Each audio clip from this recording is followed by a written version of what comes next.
और बड़ी खबर आपको बताएं, पुष्कर सिंह धामी होंगे उत्तराखंड के सीएम। बड़ी खबर आपको बता दें, कल लेंगे मुख्यमंत्री पद की शपथ। विधायक दल की बैठक में धामी के नाम पर मोहर लगी है। बीजेपी कार्यकर्ताओं में जश्न का माहौल दिखाया जा रहा है। बड़ी खबर आपको बता दें, पुष्कर सिंह धामी एक बार फिर से राज्य की कमान को संभालेंगे। जैसे ही पुष्कर सिंह धामी, जो कि खटीमा सीट से चुनाव लड़ रहे थे, जब वो हार गए तो उसके बाद एक अंदर से इस तरह की आवाजें आने लगी थी कि अब कौन उत्तराखंड का चेहरा होगा सीएम का। हालांकि खूब मंथन करने के बाद पुष्कर सिंह धामी को एक बार फिर से जिम्मेदारी दी जा रही है।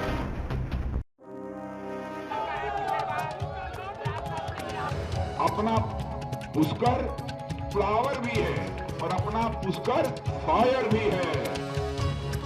धामी ने जीती सीएम की रेस। धामी के नाम पर लगी मोहर। बीजेपी विधायक दल की बैठक में फैसला।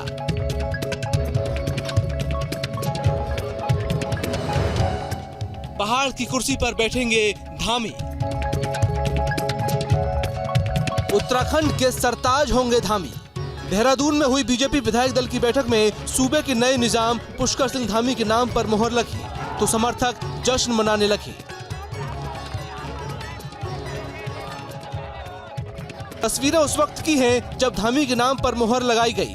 धामी पर भरोसा जताते हुए हाईकमान ने एक बार फिर उत्तराखंड की सियासत की सबसे बड़ी कुर्सी धामी को सौंप दी है। मैं पुष्कर धामी को अपनी तरफ से बधाई देता हूं और मुझे पूरा विश्वास है कि इनके नेतृत्व में उत्तराखंड तेजी के साथ विकास करेगा। क्या कर रहे हैं? और मैं आश्वस्त हूं कि उत्तराखंड केवल तेजी के साथ विकास ही नहीं करेगा, बल्कि उत्तराखंड का एक बहुआयामी विकास होगा, ऐसा मेरा विश्वास है। रविवार को भी दिन भर दिल्ली में पीएम आवास पर हाई लेवल मीटिंग चलती रही। उस वक्त दिल्ली से देहरादून के बीच सियासी हलचल तेज हो गई थी। 10 मार्च को काउंटिंग के बाद से ही लगातार सूबे की सियासत में बड़ा प्रश्न बना हुआ था कि आखिर उत्तराखंड का नया सीएम कौन होगा। हालांकि कई बार धामी के नाम पर भी चर्चा हुई और सीएम रेस में कई दिग्गज भी थे। लिहाजा धामी ने तमाम महारथियों को पछाड़ते हुए पहाड़ की कुर्सी पर कब्जा जमा लिया है।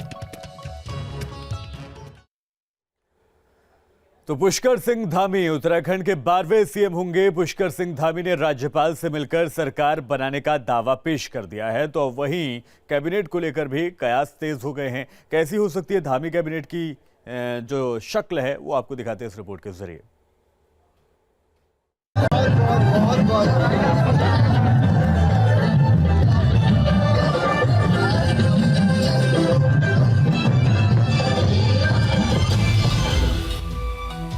आला कमान ने जताया भरोसा।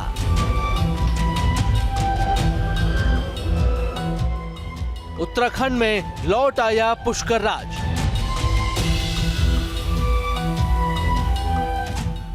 पुष्कर सिंह धामी होंगे उत्तराखंड के नायक। मैं सबसे पहले तो माननीय प्रधानमंत्री नरेंद्र मोदी जी का धन्यवाद करना चाहता हूं, माननीय राष्ट्रीय अध्यक्ष जी का, हमारे गृह मंत्री जी का, केंद्रीय नेतृत्व का, हमारे आज के पर्यवेक्षक माननीय राजनाथ सिंह जी का, सभी का, कि उन्होंने मुझ पर भरोसा जताया है और मेरे जैसे सामान्य कार्यकर्ता को, एक सैनिक के बेटे को पहले मुख्य सेवक के रूप में काम करने का अवसर मिला। पुष्कर सिंह धामी पर एक बार फिर बीजेपी आला कमान ने भरोसा जताया है। पुष्कर सिंह धामी उत्तराखंड के 12वें सीएम होंगे। विधानमंडल दल की बैठक में ऐलान के बाद पुष्कर सिंह धामी ने राज्यपाल गुरमीत सिंह से मुलाकात की और सरकार बनाने का दावा पेश किया। इस दौरान पुष्कर सिंह धामी के साथ केंद्रीय मंत्री मीनाक्षी लेखी, अजय भट्ट, रमेश पोखरियाल निशंक, बीजेपी प्रदेश अध्यक्ष मदन कौशिक, सतपाल महाराज सहित कई वरिष्ठ नेता मौजूद रहे। और अब पुष्कर सिंह धामी 23 मार्च को सीएम पद की शपथ ग्रहण करेंगे। परेड ग्राउंड में भव्य शपथ ग्रहण समारोह का आयोजन किया गया है। शपथ ग्रहण समारोह की तैयारियां तेज कर दी गई हैं। तो वहीं सीएम के नाम से संशय के बादल हटने के बाद अब चर्चा मंत्रिमंडल को लेकर भी तेज हो गई है। धामी के मंत्रिमंडल में कौन कौन से चेहरे शामिल होंगे, इसको लेकर कई तरह के कयास लगाए जा रहे हैं। तो वहीं खबर तो ये भी है कि इस बार मंत्रिमंडल की तस्वीर बदल सकती है। धामी कैबिनेट में युवा चेहरे दिख सकते हैं। 70 साल से ऊपर के विधायकों के मंत्री बनने पर संशय है।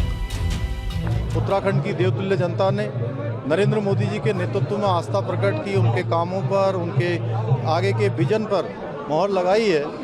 और आने वाले समय में जो 2024 का हमारा चुनाव है, उस चुनाव का भी प्रत्यक्ष प्रमाण उत्तराखंड की जनता ने 2/3 बहुमत देकर सबके सामने स्पष्ट कर दिया है। फिलहाल अब सीएम के नाम के ऐलान के बाद मंत्रिमंडल की तस्वीर भी जल्द ही साफ हो जाएगी और अब देखना होगा कि पुष्कर सिंह धामी अपने मंत्रिमंडल में किसे तरजीह देते हैं। देहरादून से Surendra Tasila, T news state. Uttarakhand में कांग्रेस की हार का ठीकरा मुस्लिम यूनिवर्सिटी वाले बयान पर थोपा जा रहा है। वहीं इसको लेकर बीजेपी भी हमलावर हो गई है। बीजेपी प्रवक्ता शादाब शम्स ने कांग्रेस पर तुष्टीकरण की राजनीति करने का आरोप लगाया है। साथ ही कहा कि कांग्रेस तुष्टीकरण की राजनीति के कारण ही चुनाव हार गई।